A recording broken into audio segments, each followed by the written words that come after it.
Assalamualaikum warahmatullahi wabarakatuh. Alhamdulillahirabbil alamin. Assalatu wassalamu ala asrafil anbiya'i wal mursalin wa ala alihi wa sahbihi ajmain, amma ba'du.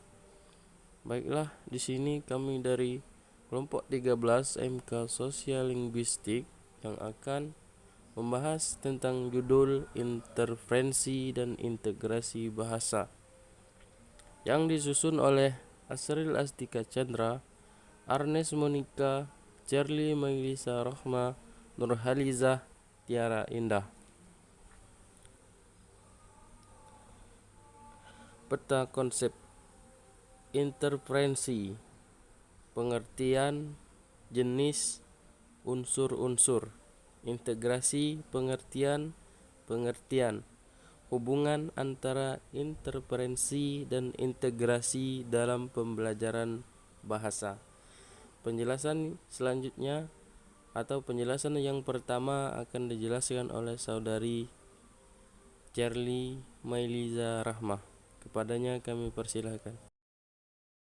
Baiklah, bismillahirrahmanirrahim. Assalamualaikum warahmatullahi wabarakatuh. Saya Charlie Meliza Rahma yang akan menyampaikan materi pertama, yaitu mengenai pengertian interferensi. Interferensi merupakan penyimpangan penggunaan suatu bahasa yang dipengaruhi oleh kebiasaan penutur menggunakan bahasa pertama atau bahasa ibu.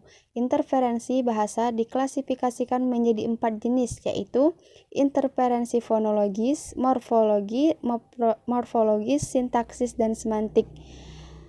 Adapun jenis-jenisnya, yang pertama itu ada interferensi bunyi ataupun fonetik, yaitu mengidentifikasi fonem sistem bahasa pertama dalam mengucapkan kembali bunyi itu.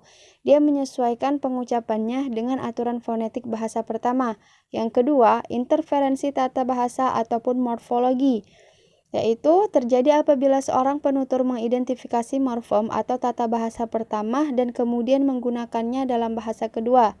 Interferensi tata bentuk kata atau morfologi terjadi bila dalam pembentukan kata-kata bahasa pertama penutur menggunakan atau menyerap awalan atau akhiran bahasa kedua. Nah, yang ketiga itu ada interferensi kosakata ataupun sintaksis. Karena pemindahan morfem atau kata bahasa pertama ke dalam pemakaian bahasa kedua, bisa juga terjadi perluasan pemakaian kata bahasa pertama, yakni memperluas makna kata yang sudah ada sehingga kata dasar tersebut memperoleh kata baru atau bahkan gabungan dari kedua kemungkinan di atas. Mungkin cukup sekian penjelasan dari saya. Wassalamualaikum warahmatullahi wabarakatuh. Baiklah, di sini saya akan melanjutkan tentang jenis interferensi yang bagian ketiga, yaitu interferensi tata makna atau semantik.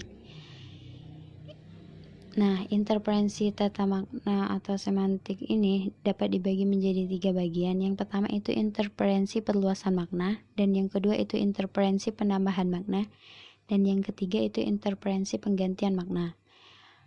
Untuk interferensi perluasan makna, yaitu peristiwa penyerapan unsur-unsur kosakata ke dalam bahasa lainnya. Misalnya konsep kata distance yang berasal dari kosakata bahasa Inggris distance menjadi kosakata bahasa Jerman. Yang kedua itu interferensi penambahan makna, yakni penambahan kosakata baru dengan makna yang agak khusus meskipun kosakata lama masih tetap dipergunakan dan masih mempunyai makna lengkap. Misalnya kata pader dalam bahasa Inggris atau pater dalam bahasa Jerman menjadi pati. Pada usaha-usaha menghaluskan makna juga terjadi interferensi. Misalnya penghalusan kata gelandangan menjadi tunawisma dan tahanan menjadi narapidana. Yang ketiga itu interferensi penggantian makna atau repellential interference, yakni interferensi yang terjadi karena penggantian kosakata yang disebabkan adanya perubahan makna, seperti kata saya yang berasal dari bahasa Melayu sahaya. Untuk penjelasan selanjutnya yaitu unsur-unsur interferensi. Ada 3 unsur penting yang mengambil peranan dalam terjadinya proses interferensi, yaitu pertama itu bahasa sumber atau biasa dikenal dengan sebutan bahasa donor. Yang kedua itu bahasa sasaran atau bahasa penyerap, dan yang ketiga itu unsur serapannya atau importasi.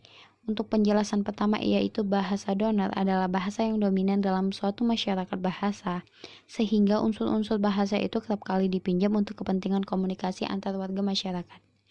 Yang kedua itu bahasa sasaran atau bahasa penyerap, yaitu bahasa yang menerima unsur-unsur asing itu dan kemudian menyelaraskan kaidah-kaidah pelafalan dan penulisannya ke dalam bahasa penerima tersebut.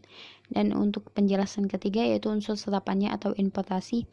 Hal yang dimaksud di sini adalah beralihnya unsur-unsur dari bahasa asing menjadi bahasa penerima.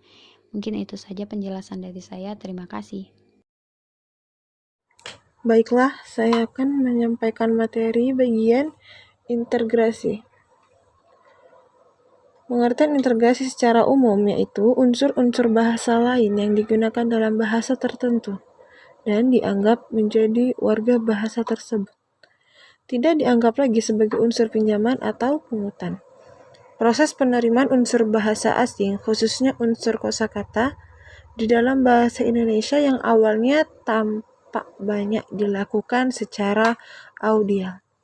Kemudian menurut para ahli, yaitu unsur-unsur bahasa lain yang digunakan dalam bahasa tertentu dan dianggap sudah menjadi warga bahasa tersebut, tidak dianggap lagi sebagai unsur pinjaman atau pungutan. Cair dan Agustina. Hubungan antara interferensi dan integrasi dalam pembelajaran bahasa Arab. Interferensi dan integrasi merupakan topik sosiolinguistik yang terjadi sebagai akibat adanya penggunaan dua bahasa atau lebih dalam masyarakat tutur yang multilingual. Keduanya juga berkaitan dengan masalah alih kode dan campur kode. Bila alih kode adalah peristiwa penggantian bahasa atau ragam bahasa oleh seorang penutur karena adanya sebab-sebab tertentu dan dilakukan dengan sadar. Sedangkan campur kode adalah digunakannya serpihan-serpihan dari bahasa lain dalam menggunakan suatu bahasa.